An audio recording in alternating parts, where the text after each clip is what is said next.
Welcome everyone to another episode of UX Monday. Before we jump into our two speakers, let me say several things. First of all, I'm so grateful that we can be here since June 2013. Just reflect on that and try to imagine how far you already went as a designers, as a researchers, as a CEOs, as whatever during those 10 or 11 years. That's amazing. And this is just another milestone in your journey, and I'm so glad that you are here with us. And hopefully for you who are here for the very first time, this is just the first step with UX Association, with our community that you can be a part of and you can help like sprout and grow even more. And hopefully we can help with that even to yourself. Okay, so let's go to today's topic. Again, democratizing user research. This evening will be split into two parts. In the first part, two of these amazing speakers will present their talks in 15, max 20 minutes. Then we will have a 5-minute break. And after that, we will have a panel discussion with them. Okay, so let's go back to our speakers. And I would like to ask the first one, Matej Zeliska from Heureka Group. Okay, huge applause to Matej Zeliska. The stage is yours. Thank you. Thank you very much. I'm very grateful to be able to be here and share some ideas and thoughts with you. So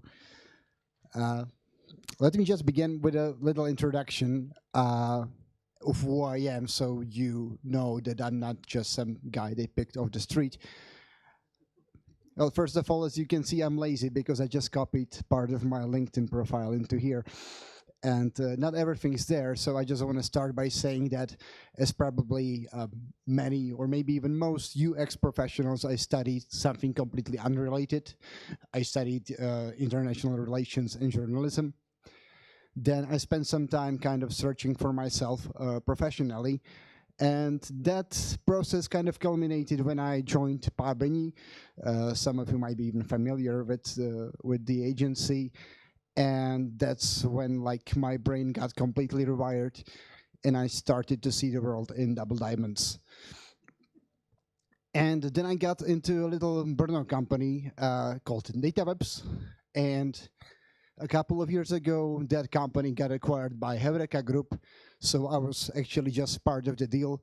They didn't even ask for me there, but here I am. And of course, they didn't know what sort of a corporate troublemaker they were getting, because my contract says I'm a UX researcher, but I kind of like to sneak in other stuff like service design or facilitating design thinking workshops or helping teams come up with their purpose or helping the company come up with its purpose. And we'll get to that. So, they asked me to talk about this research democratization, whatever that is. And I said, okay, but I would like to start with actually asking you guys, like, what do you think it is? Why do you think it exists? Anybody some thoughts?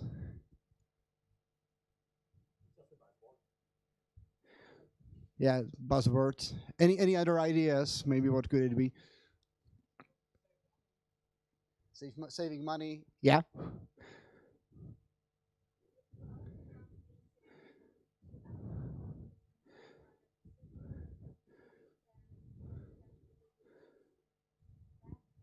Yeah. Okay, first non-cynical answer, that's nice. So that's 1/3 of you. I know it's probably not a representative sample, but whatever. So yeah, it could be a buzzword. It could be a way to open up research. It could be also a way to save money. I have to say that me personally, I haven't really come to terms with the term itself yet. I don't think it accurately describes what we're actually doing and what you might want to do in your company. Because to me, it's a very difficult word. Democratizing something, it means like something like empowering people to have more say in decisions that impact their lives.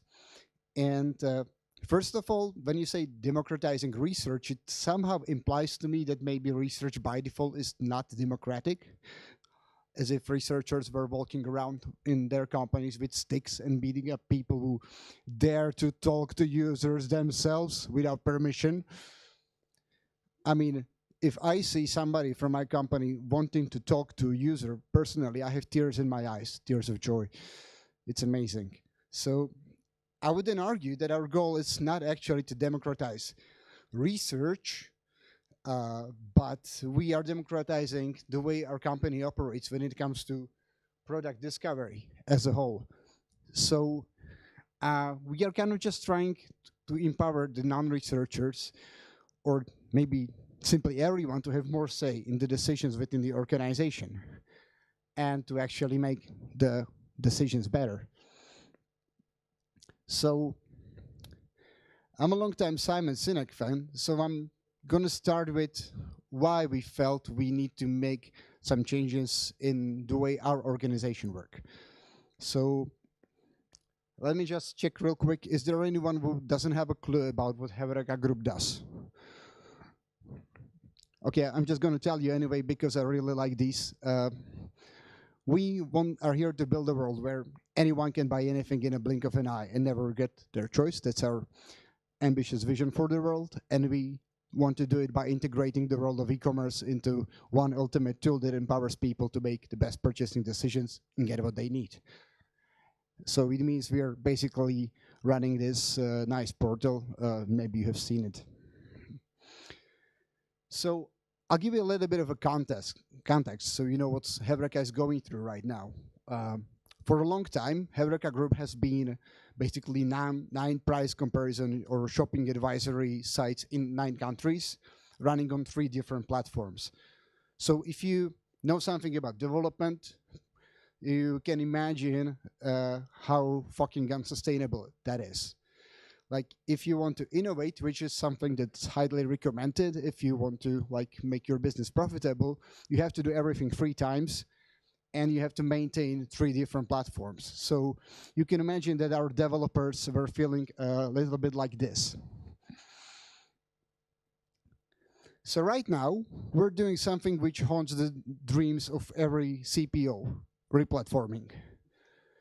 And for those who are unfamiliar with the term, imagine it's like you have 3 different houses and you want to move them into one house without disturbing the lives of the inhabitants of the houses.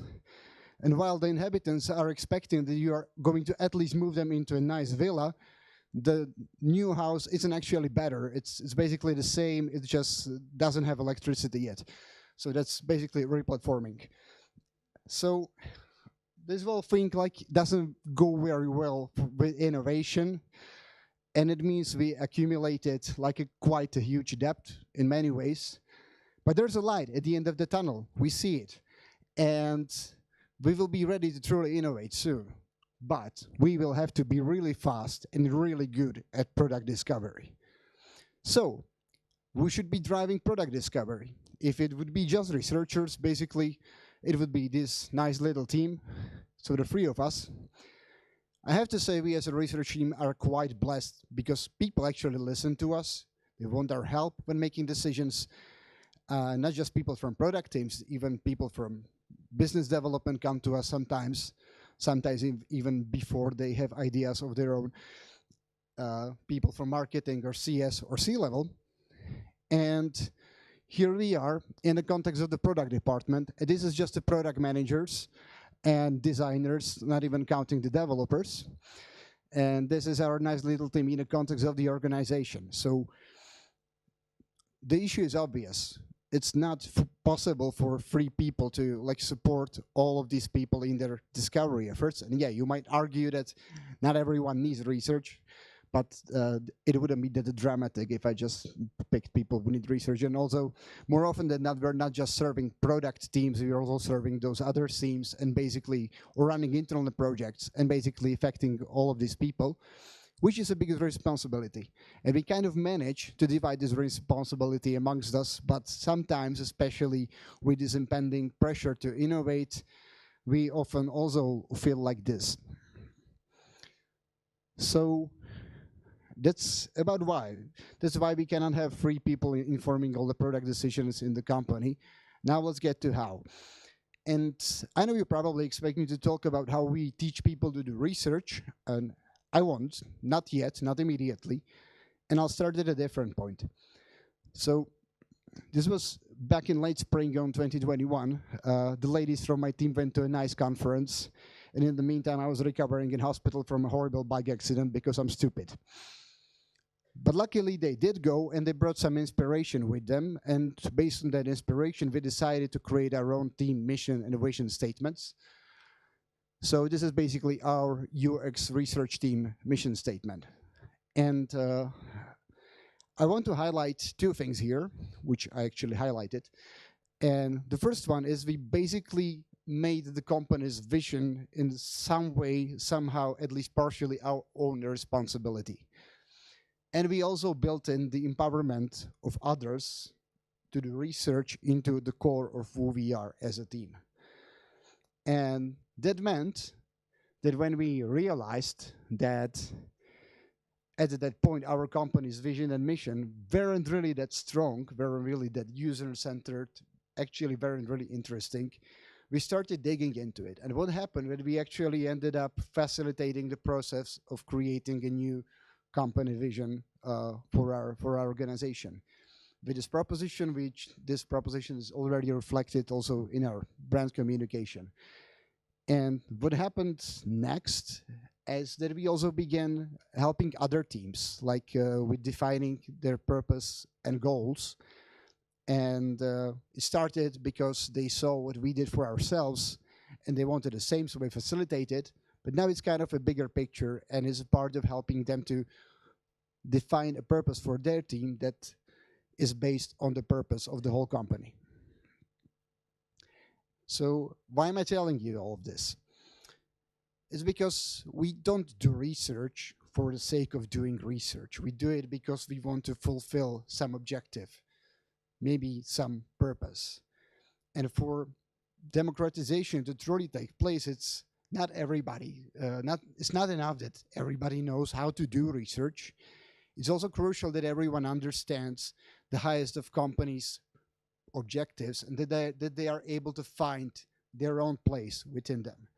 So we also fought to make sure that the company has a clearly defined vision and mission, and now we help teams find their place in it. And with that in place, it's really the time to educate. So we do that in two ways at the moment, and we have kind of a systemic discovery education. Right now it works like a standardized 6-part series of interactive workshops. We try to make them a lot of practical, a lot of fun. And we do it in waves, so we prioritize those who need it the most, and then we move on to the next groups. And we also do a lot of kind of ad hoc support and consulting, and we also allow people to shadow us. So what it means that, for example, when more experienced product managers run discovery on their own, we are there to help them to prepare their research designs, to undertake the interviews if necessary, to give them feedback, to help them get insights from their research. And also when the less experienced people come to us with their demands or requests, we involve them as much as possible, again, from the preparation through the research to the insights. What do we teach them? We basically teach them design thinking. And why design thinking? Well, it's because it's the very foundation of all the other nice frameworks that sometimes pretend that they come up with something completely revolutionary. But I believe they're just standing on the shoulders of these two giant diamonds. And however you want to do discovery, it's always good to make sure that you're solving the right problem, and then before attempting to solve it, actually. So, and also we're not doing it ourselves as researchers. We have some other advanced people in these things. So there are a couple of designers in our education team, also product managers. So it's not just us. So I was thinking in the beginning, like, what should be the point of this kind of introduction to this evening? And basically, I just wanted to share that when we talk about democratization these days, most people probably start thinking, oh yeah, education, teaching people how to do things. But really, from my point of view, it's just the last step. And you also need to create conditions for it to happen. So one of it is like to have a clearly defined and human-centered organization purpose. Then you need leaders who can translate this purpose into their team's work, because at that moment, they can have human-centered objectives. And based on that, they can form human-centered research and establish a good process for themselves. And finally, you need to have a research team that's willing to take or at least share responsibility for making all of these things happen. It doesn't necessarily have to be a research team, to be honest. It could be probably anyone who's like willing to take the steps. But I think as researchers, we are in a pretty good position to do this ourselves. Final disclaimer, I just want to say, if I made this sound as a very straightforward, clear process, it definitely isn't. It's chaotic, messy, entangled. We mostly did some of those things just because we felt like they were right. And frankly, I made some of these connections just when I was preparing for this talk. So it's an ongoing battle. But if I had to do the same thing again, I'd like to do it better. And if you want to do the same thing in your organization or similar thing, which I encourage you to, I want you to do it better. So if that's the case, good luck and thank you.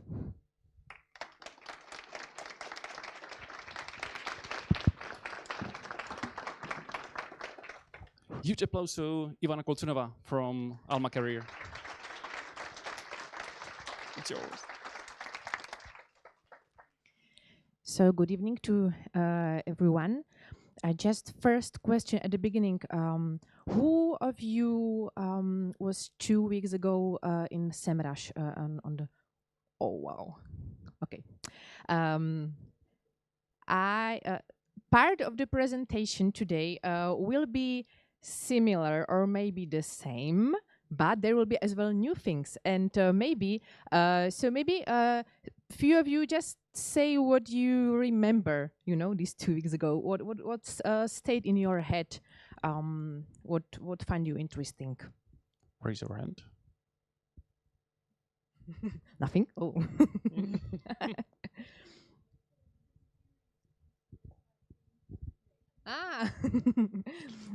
Okay. So today I would like to speak about this, like how the spontaneous decision motivated by current overload at the time at 2019 turned into the strategic change how we do UX research nowadays.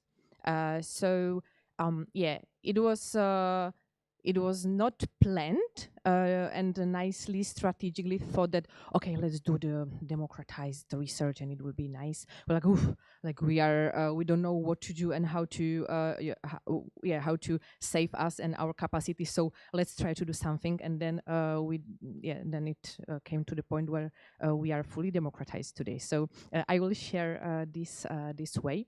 As Tobiáš said already, maybe not many of you know Alma Career yet. We were until end of the 2023 were LMC, but after rebranding we are Alma Career. So yeah. We are, and I am Ivana. Yeah, and I'm working in LMC and Alma over 11 years. Yeah, it will be already 11 years. Nowadays I'm just part-time researcher and I am aerial acrobat as well and psychologist. So I have many jobs and everything is mixing together and influencing each other. So I think it's nice. And it doesn't work. Tobiáš? Or I can click here maybe. Okay. I will be working. Okay. So the first part of the presentation will be more from the helicopter view, and I would like to share with you. Okay, so what do we mean by UX research democratization, and what roles are actively involved in that, and as well a little bit of the product context in Alma. So what do we mean by this? I made this kind of definition with help of my colleagues that under the UX research democratization, we mean that the active execution and responsibility for evaluating the results of UX research is spread across multiple roles in the product teams, and that UX researchers are not an integral part of these teams. So, yeah, that's how we see it. And what roles are actively involved in our company there? We have as well, maybe it's similar like in Heureka, not many researchers there. So we are 4.1 researcher. We have, I will show it later, we have different like FTEs there. As I said, that I'm just part-time and then other part-time people. So it's just 4.1. To 48 people who do research. I will use this shortcut PWDR often, so it will always mean people who do research. And what does it mean? So in our UX research team, we are research lead, Vlaďa, he's there. Thank you for coming. Then me and Elena in Slovakia as senior user researchers, and 4 girls doing research operations. And then we have plenty of designers, design leads. Honzik is here as well. Product managers, group product managers, and head of product. So all these roles we call people who do research. And just to have some faces behind the roles and numbers.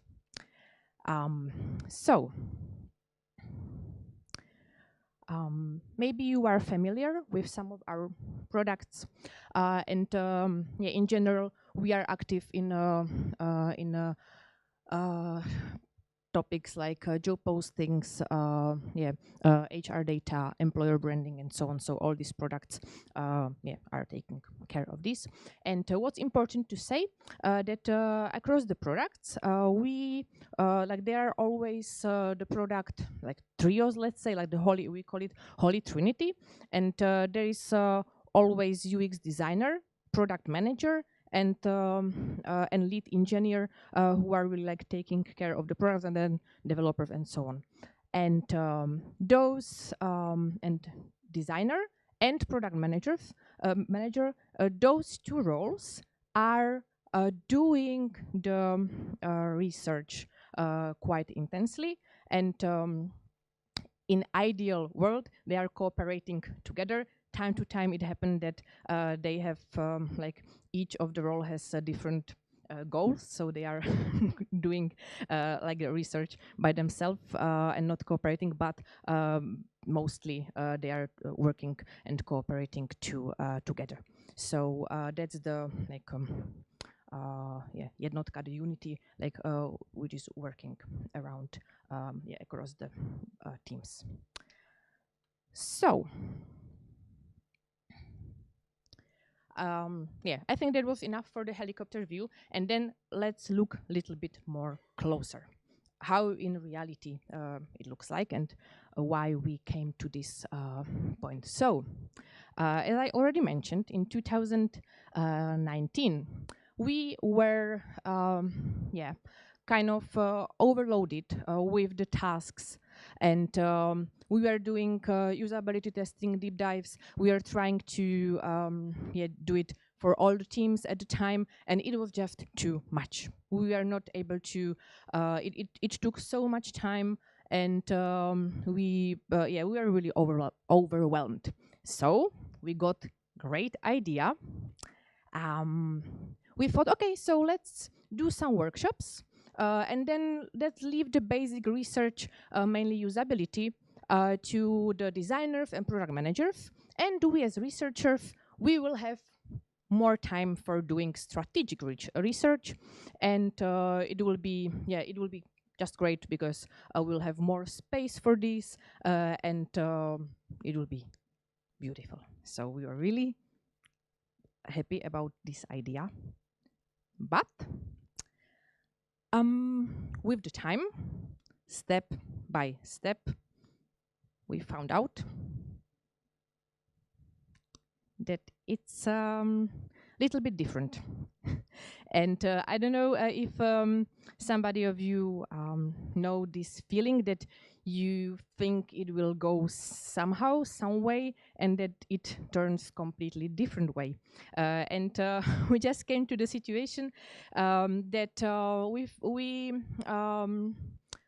we found out that there is no time anymore for doing the research, because we need to, and we want to support the other people who do research, their research, because it's just too big to do the research. There is plenty of activities you need to do as recruiting, taking care of the personal data, preparing scenarios, and so on. So, and that's why it just came to that point that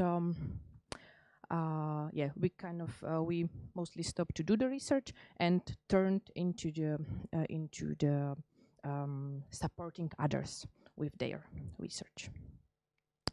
So practically, how does it look like these days? 317. What do you think? What's the number? Some guess. Is number of participants who were last year who went through the UX like either testing, usability testing, or deep dives. It's number of people who were in cooperation with our research operations team, and designers and product managers who just went through the process. So it's not small number, and I will share few concrete things to more understand like how we do it. So we have two types of I call it like maybe timing of research. Designers and product managers are doing either regular research, what means that every 2 weeks they meet 2 participants, and with the time they can come to the findings, and after maybe after 6 weeks you have 6 participants, then you can make synthesis, and you can continuously slowly but continuously you can get some information. Or people want to do so-called, we call it like ad hoc research, what means that they can meet like 6 to 12 participants over 14 days, means that okay, so they come to the idea, okay, I need research. So it takes time to for recruitment and so on, but maybe in 14 days they can have they can meet the people. So these like 2 possibilities are mostly used, and here is just a screenshot from our internal Notion. Just you can have like little bit of the like process picture, that we have really a lot of teams, and they have different times for those regular researches, and it's pretty messy sometimes. Now comes the interesting part, when maybe you remember when I said that we thought that we will do some workshops teaching people the basic usability, and it will be fine, and we will do the rest. But with the time, it didn't state just by usability testing. Like yeah, everybody wants to do everything. And where is the borderline between yeah, usability testing and deep dive, because part of the usability is the introduction and then you are going to deep dive, and sometimes it's not so clear. So nowadays, although our recommended method to used in democratized research was just usability testing, the reality is that people who do research are kind of doing all of those methods. Some of them are as well better supported from our side, and some of them not so much. For example, yeah, we have some workshop for usability and yeah, how to lead the interviews. But for example, we are not actively teaching people how to do good questionnaires because, yeah, for example, yeah, we don't have much capacity for this. But here is as well a screenshot from our UX Research Academy. I will, maybe if we have time, I can show a little bit closer. But there are yeah, some articles, some videos about those methods, and people can have some information, like, yeah, how to do it. And one more thing, which is important maybe to say, that we are mostly doing the research mostly with the two target groups, with B2C and B2B. In our research repository, we have you can see here types of target groups which are often involved. So yeah, just for you to have. Yeah, it's people who are looking for job. It can be like either, yeah, like blue collar, gold collar, people in HR department, like line managers, HR business owners, and so on. So okay.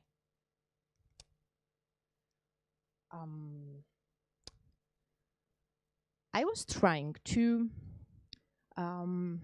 write down what does it mean for people who do research to go through the process, and how we are supporting people. So at the beginning, there is some idea. Okay, so I would like to know something. So yeah, then we have some like preparation that, okay, what questions you should answer to yourself to know. Okay, so what is maybe the main topic you want to focus on in the research, and so on. We are maybe I will mention these 4 things down. We are offering to the people who do research consultations, which are scheduled 3 times per week and on demand. Like, people can come to us with different topics and with different questions. Then we have UX Research Public Sharing meeting. It's one times per week, and again, people can come with different again questions. We can help them with the like methods, what to use, how to select the right target group, if the research should be done in like in one chunk, or maybe it can be more important to make it like smaller and smaller. Then we have supervision group, which is every 2 weeks, and people can come there and share their experience from the interviews. So, for example, if they went through the with the participant through some maybe difficult moments or something, they can speak with us. We can give another eye, okay, and try to find a solution in the situation.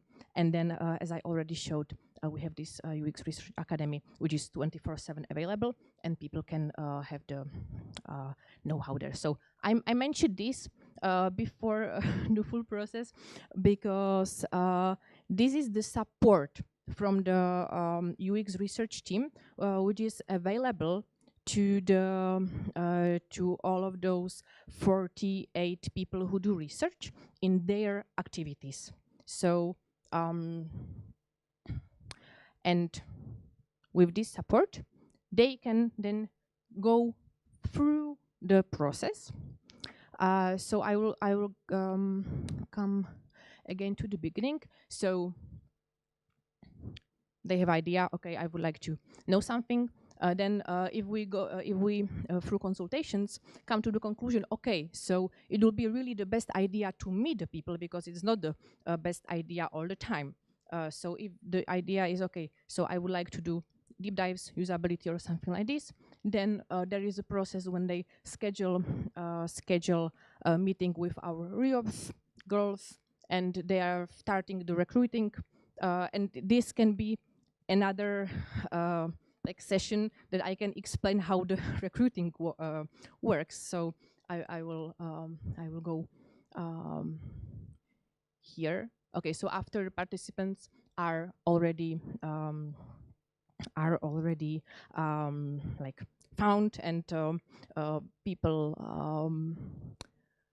we are coming to the meeting with the participants, then yeah, there are some like processes how to make sure that everything will be safe, and that it will be GDPR proof, and so on. So lot of steps to complete. And what is, I think, really important to say, that yeah, at the beginning there was, I would like to know something, but this figuring out what I wanted to know, it's here, like at the end of the process, after I have already already the interviews done, and I need to sit down and do the synthesis. And there is as well big part of the research work happening. And sometimes I have a feeling that sometimes there is a tendency to like skip it or something. So it's really good to know that it's a full process. What's the timing, Tobiáš?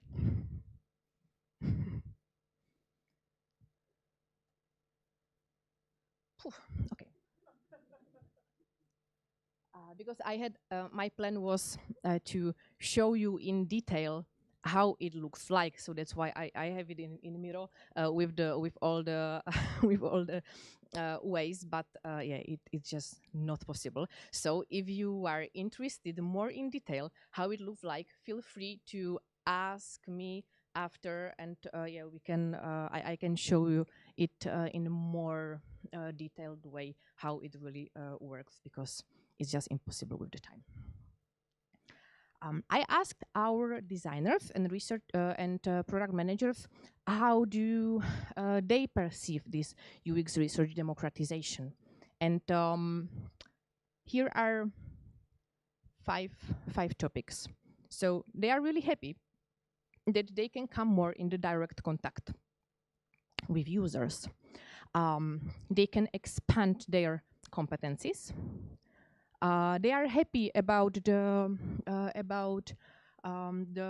materials and this supportive network. How to say that? Yeah, that they are not alone in the process. But at the same time, yeah, the quality of the research is tricky, because nobody can actually guarantee the quality in this democratized process, because too many people are doing research, and we are not like policemen who are looking for everything and having responsibility. So it's really more open, and the quality can differ. And yeah, with the capacity, at one point it's great that they can do more research, because yeah, there are more people who can do it, but at the same time still some process is done by REOPS team, which is smaller compared to the all to all the people who do research. So as well in this time, we are sometimes struggling with capacities. So this I can maybe skip because I was thinking about speaking about this. Do I have 1 more minute? When I was thinking kind of deeply about this topic and doing this retrospective, I came to the idea that at one point, part of your ego must die in the process, because you are making democratization in the company means that you are changing a lot of things. You are changing your role. The people who are involved are changing their role. I am not anymore active researcher. I'm more a consultant. People, designers and product managers are not purely designers and product managers. They have much more complex role nowadays. So it's challenging. It's challenging for everybody. For me, it was really challenging to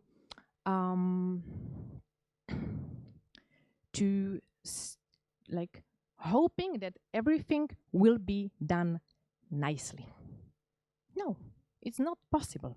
And in the process, it was not clear who is responsible for what. So I still thought, I'm responsible for all the research which is happening, and there is a leading question, and there is, and it was just crazy. And the people at the other side, they were, but it's so much, like it takes so much time, and it's so I need to do like so many processes and so on, and it was surprising for everybody. What does it mean to bring research to the other role? So that's something what I wanted to share. And many slides of my presentation are still there, but let's keep the time and stay with this. So thank you very much. Thank you. So, start of the panel discussion. This was for the recording, sorry. Okay, so let's start with the first question. And do you think, okay, this might be a tricky one. Do you think that the democratization of research is killing research team in a long run? No. Do you want a longer answer, I suppose? I don't think it does. I think it just changes the way research teams operate. Like, for example, in our vision, what we would like to achieve someday is that the teams are capable of doing some basic research on their own, doing things like usability testing, maybe even some basic exploratory research.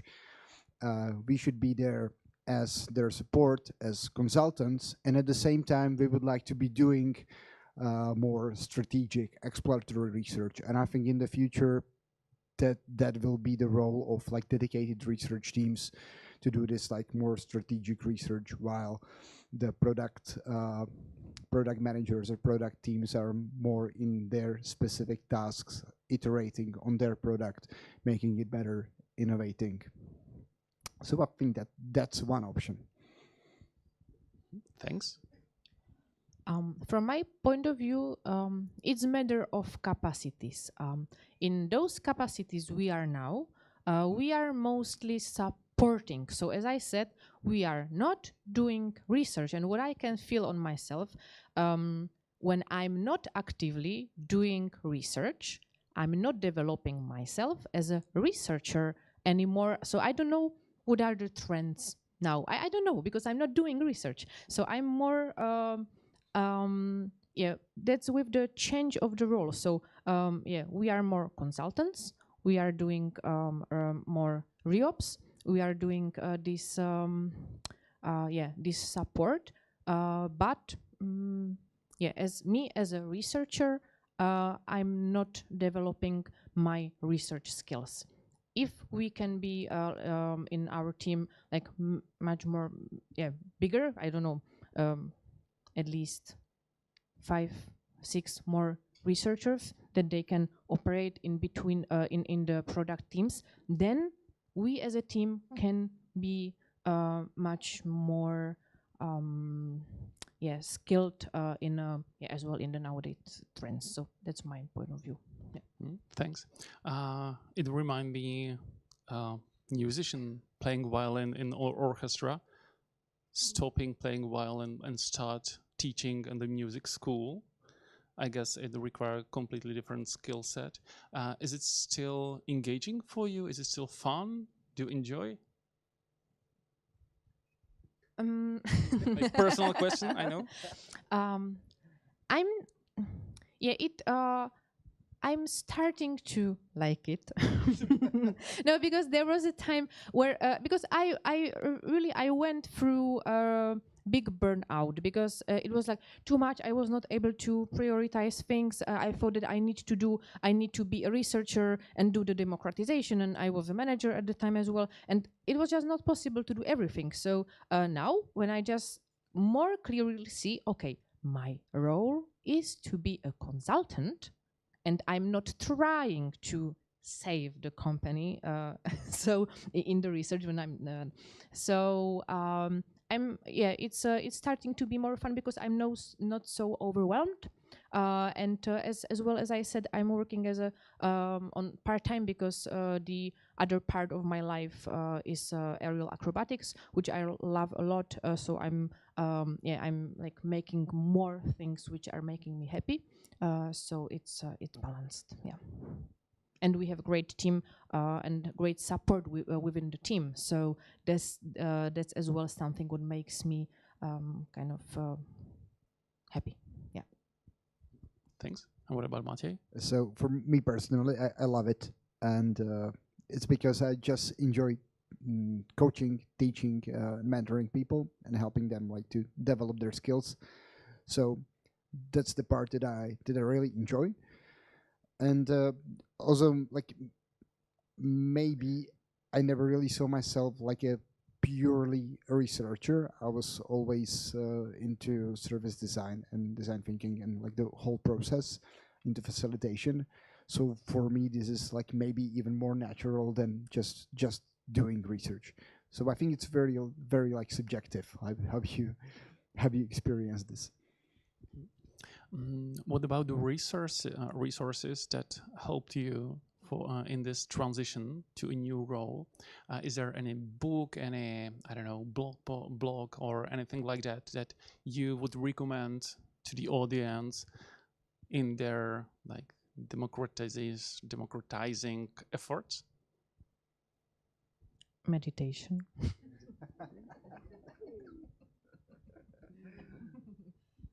I'm not much a person who is reading a lot. So it was the team and the support within the team that we are somehow like really trying together find the way how to do it, and I mean it seriously with the meditation and with the things which are sourcing me on somehow. So therapy, meditation, and movement. Yeah, it's because from my point of view, it's everything connected. You cannot separate it. That's me at work and that's me somewhere else. It's connected. So I'm during my presentation, I was showing like our team mission statement, and I think that really helped us a lot. And not just that, but we generally in team we talk a lot about like why we are here, why we do what we do, where are we headed, how we want our team to operate, how to work. And I think that's really important. Like just like talk to your team, define like where you want to go, and it makes things much easier. Great, thanks. Let's go to the first question from the audience. from Honza Walder. How does democratization? It's a really hard word. Just try. That makes sense financially. UXD or PO conducting research are more expensive per hour, slower in similar tasks due to low risk. And I will add one bit of question about measuring the impact, measuring if it's a success for you. So how those two goes together? Yeah, okay, I'll start with measuring the success. I have to say, we are not there yet, really. So I think we are kind of in the process of getting there and maybe finding ways how to generally measure the impact on of research on the organization. And as for the first, I mean, it's kind of a tricky question. I mean, also depends how much you pay your UX designers versus your UX researchers. I don't know, maybe you should pay your researchers more. Or, I don't know, or the other ones less. But to get to the point, I think it's really hard to like measure this, but in the big picture, I think it will be financially beneficial for the company, and just because of one reason, and that's you will be able to do discovery much faster. You will be able to iterate much faster if your research is being done also by the product teams, and that means you are going to like fail faster, but also find like wins faster and build a better product. So, and if you have a good product, and you should theoretically make more money out of it. So I'm not sure if it can be like precisely calculated. I'm definitely sure that our CFO would love it, and all the other financial business people. But I think you have to think about it more in like a long-term,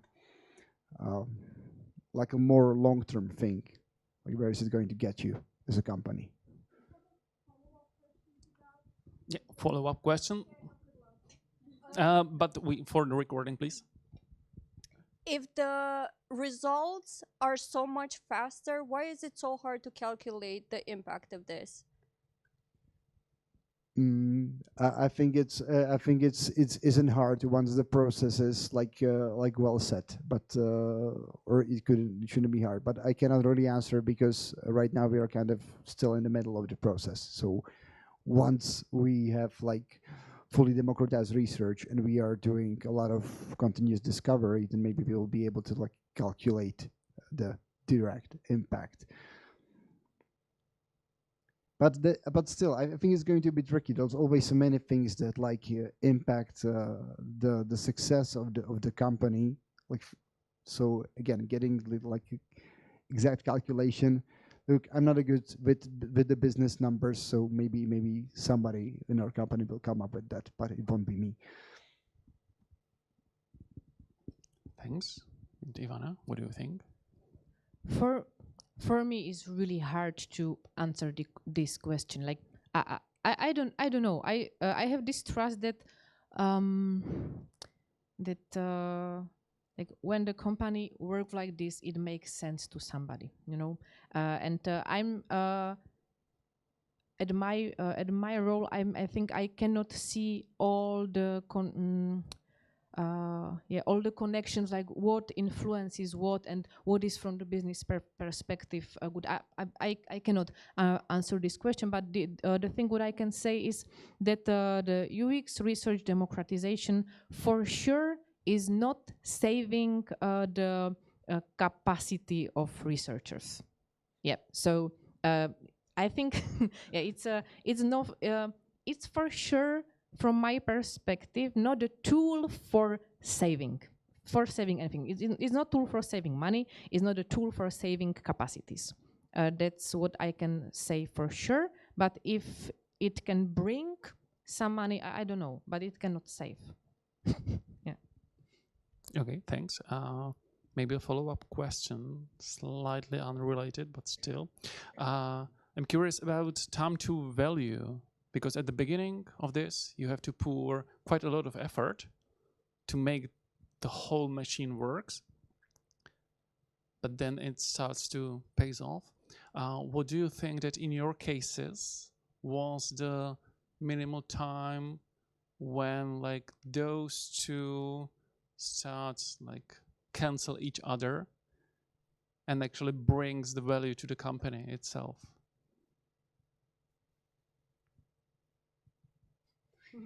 Okay, I can just speak from our perspective. We, as I showed there, we start with democratization at 2019. With the research in the company, we started at 2011. So there was already a long time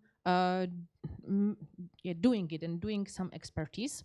And then in between 2019 until today, so it's 5 years, 4 years, yeah. We came to the point where I can say that we make it somehow work. So we have the process of the recruitment of participants. We have the UX Research Academy. We have all those meetings like the consultations, hours, and so on. And there was a lot of work of really skilled people to make it together. So in our case, it took at least 3-4 years. And that what I didn't mention there about we are running the workshops with external person. Our colleague who is now on maternity leave, Janina, she has really like great brain to make all these reops working. So without her, we will like until now it will be not done. So it's mixture of people, skills, and time. Yeah.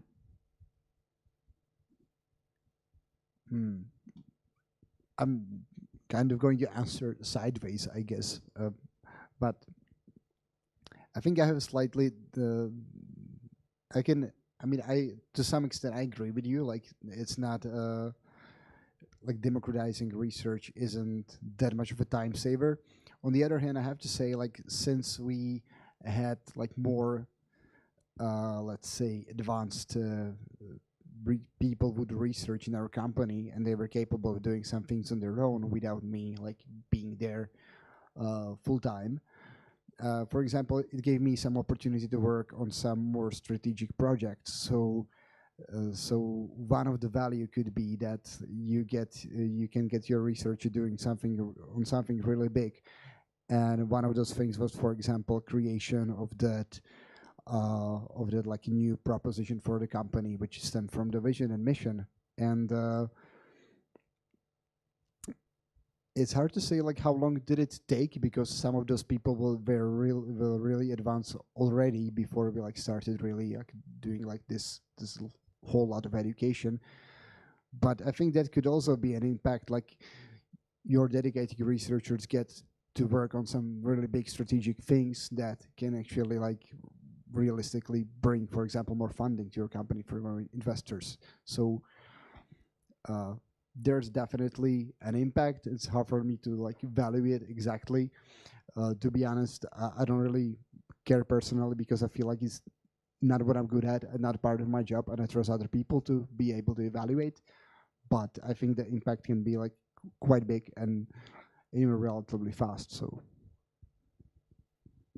Can I get something? Because during this discussion, I'm coming to conclusion that maybe it's not so clear. Like, okay, so why it takes so much time and why it looks so big? But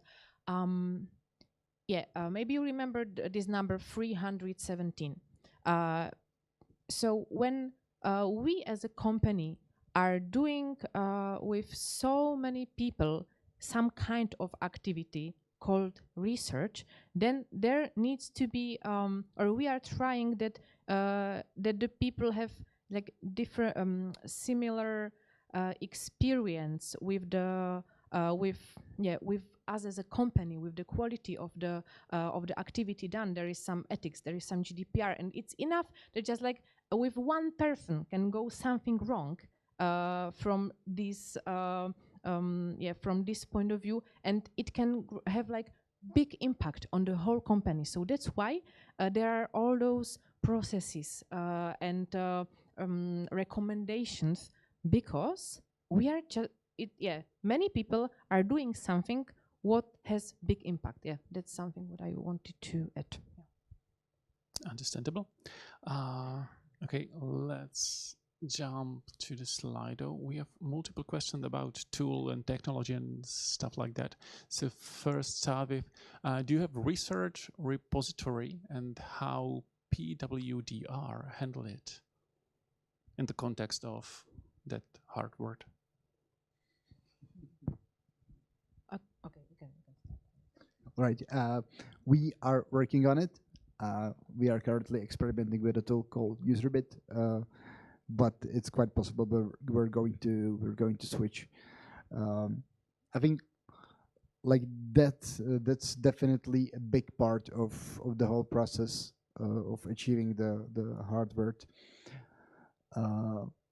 because like the research repository is a way for us to store everything we have ever learned and to be able to like easily share it, and so we don't have to like do the research again, because a lot of times it just happens that somebody or it used to happen that somebody came to us and they were like, so I'm curious about this thing, do we already have research on this? And we were like, yeah, kinda, it's somewhere, and then we had to look for it again. So I think that this definitely, it would make things easier. At the same time, it's going to make things more difficult because, as Ivana said, like there are a lot of processes around it. So if we do a repository and everybody's doing research, then we should find out how to actually get insights from other people than us to that repository. So they either have to do it themselves or we have to do it. So yeah, that's tricky. And we don't have the answers yet. So maybe we can meet here in a year from now. And yes, we have one, and we are keeping the all the like research we've done since 2011, and nowadays we do have it in a Notion, and how they handle it? Well, some of them better, some of them not so great. It depends, but it's prepared, and it really helps with the desk research. And I have to say that like in our teams there are really great people among designers and research and product managers who are with the time really skilled in research. And last week one colleague shared her research there, and I just opened it like, wow, I had like these tears in my eyes because it was really nicely done, and she really made it great in the repository with all the with everything filled in that way that if somebody else will look for the insights after 2 years, it will be there and it will be useful. So we have it ready. Some people, do it. Some of them not so much. But that's the democratization that we are not forcing. We are building the space to do it. And of course, it would be great that we can like have more capacity to have ongoing workshops again. Okay, how to do it and so on. But yeah, we did some and it works somehow. Thanks. What budget-friendly tools do you recommend for startups to democratize user research, and how effective they are? We heard about Notion. What about others? Are there any? Budget-friendly is a tricky word. Yes. So, I mean, actually, the tool we are using currently right now, the UserBit thing, I think it could be good for startups. And even their pricing is like very friendly. Like the reason we are, or one of the reasons why we are considering switching it, that we are finding out maybe it's not suitable for our kind of organization. I can imagine working quite well for startups. So maybe that would help. Say again, what tool is it? It's called UserBit. User BIT. And like definitely what's been a lot of help. Yeah, That's it, the first one. So this is a tool for basically for repository and also for analysis or synthesis of data. I like Notion. I haven't used it for these purposes. I would be curious to hear about how you do it. And I guess Miro helps us a lot, especially with those education sessions and workshops, because we are all over the place. We have offices in 3 countries, so people often meet only remotely, and with Miro we can run workshops easily. So that's definitely a helpful tool. So we feel like Miro, or maybe some alternative like Mural. But I'm a Miro fan, so. For me, this is a tricky question because it depends like what you want to solve. Like Notion we have because it's the company tool for the internal communication and knowledge. So that's why Notion. And then we use plenty of tools like Calendly for the scheduling. Then we have our internal Teamio for storing participants and so on. If you are interested how we what we are using, feel free to contact me. I can show it to you, but I cannot say because everything you have to think about. Okay, how to use it? And I don't have answer. And I think like startups shouldn't be democratizing users research, because I think that's kind of this should be default for startups. Like everybody does everything. So I didn't really understand that question. Read the Lean Startup book. So maybe that's that would help the most, because I don't think it's about tools at the end of the day. Like tools generally can help you with doing the research, like doing research operations. So yeah, it depends on what you want to do. Any question from the audience? Yeah, Shimon. Thank you. You are talking about repository and storing the research, basically outcomes. Like, how beneficial do you see it? Because, for example, you're talking that you have repository from 2019, something like that. 11, yeah, sorry. But a lot of things like changed during COVID, for example, in like HR and like the job posting and stuff like that. So how insightful are the insights like a few years ago? Some of them more and some of them less, but the repository is useful. For example, now one designer came is new in one product, and he wanted to have like overview. Okay, so what was the as well development of the product, and what already was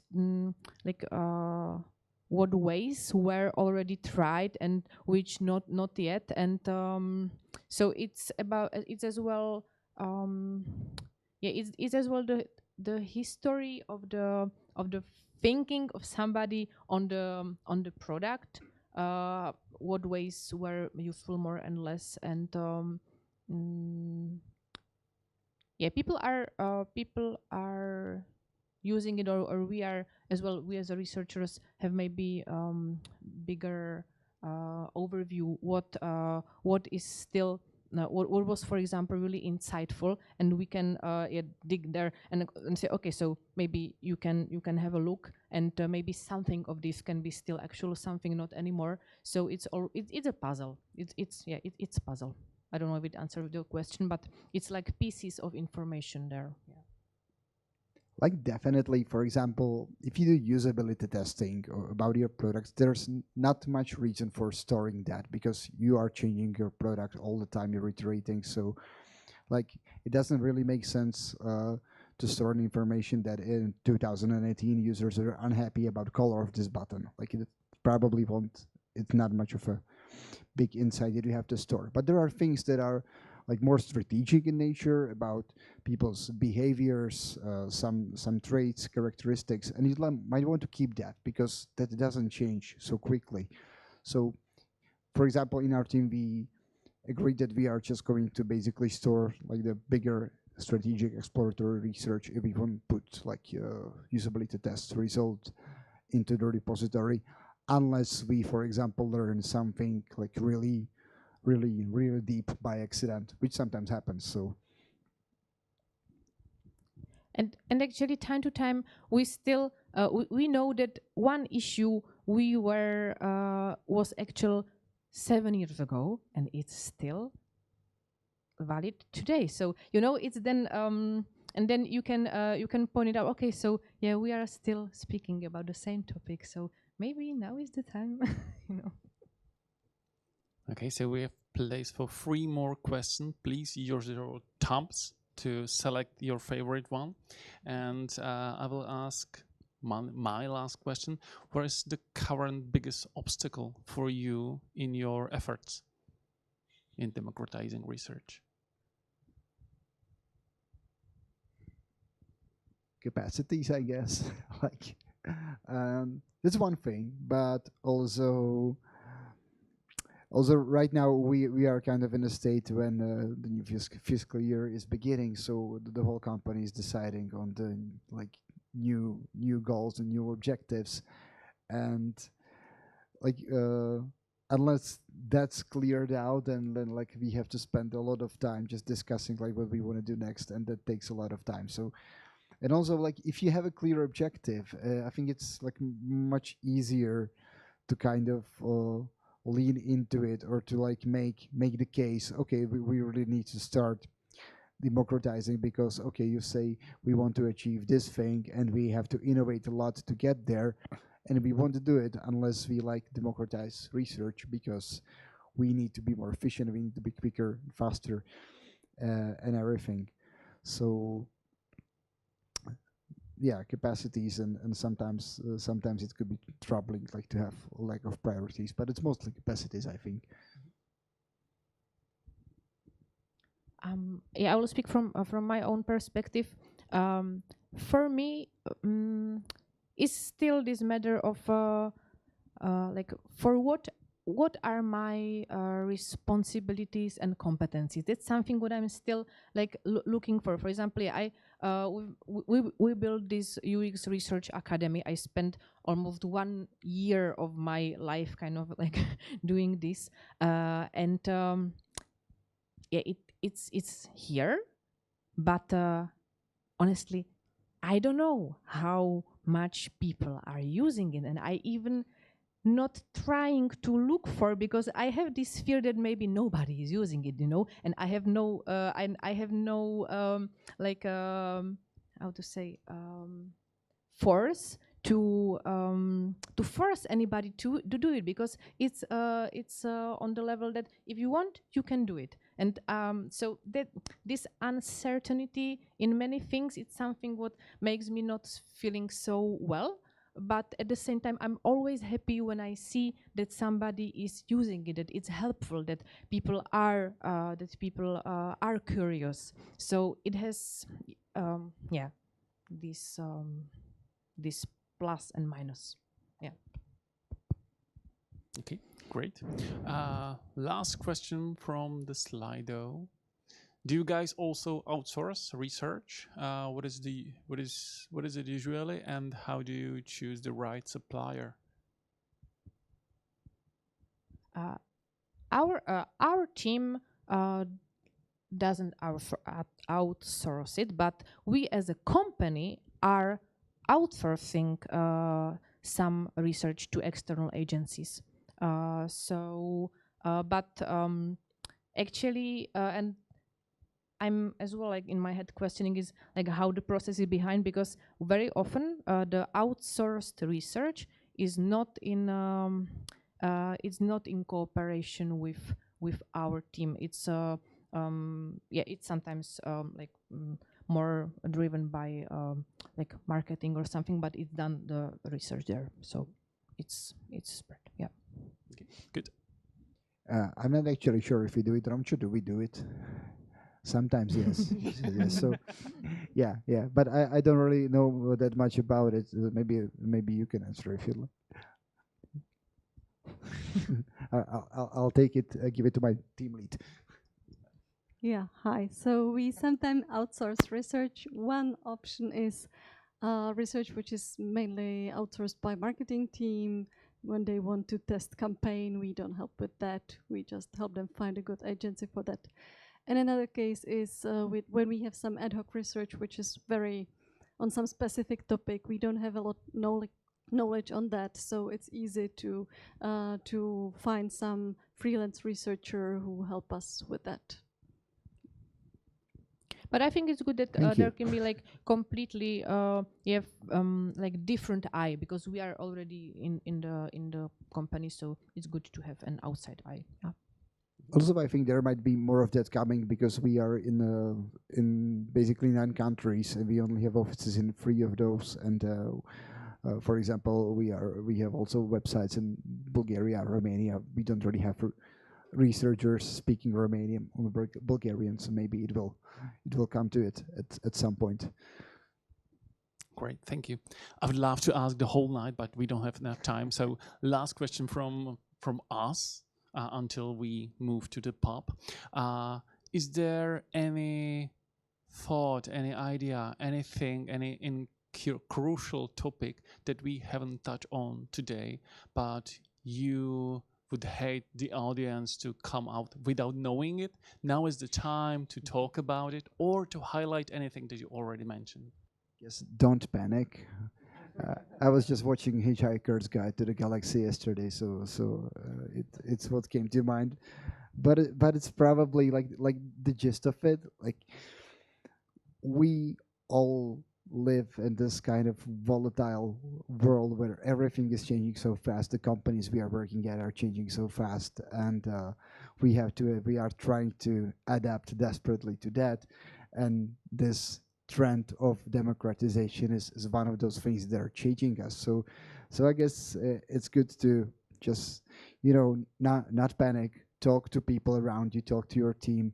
Discuss things, share feelings, share thoughts, ideas, and you'll be fine. So don't forget about that. Like, at the end of the day, it's just work. Yeah, like one word.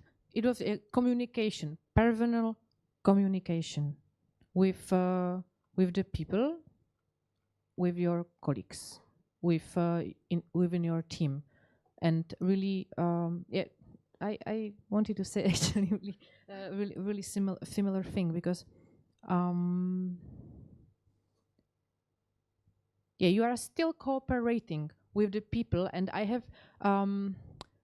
had really like one story when with one colleague we still couldn't find the way how to cooperate, and we were mostly just emails, Slack, and so on. And once we just went for coffee, and things changed because we saw each other as person and not as a role.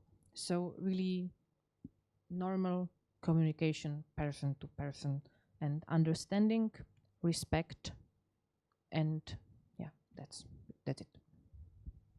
Thank you very much. A huge applause.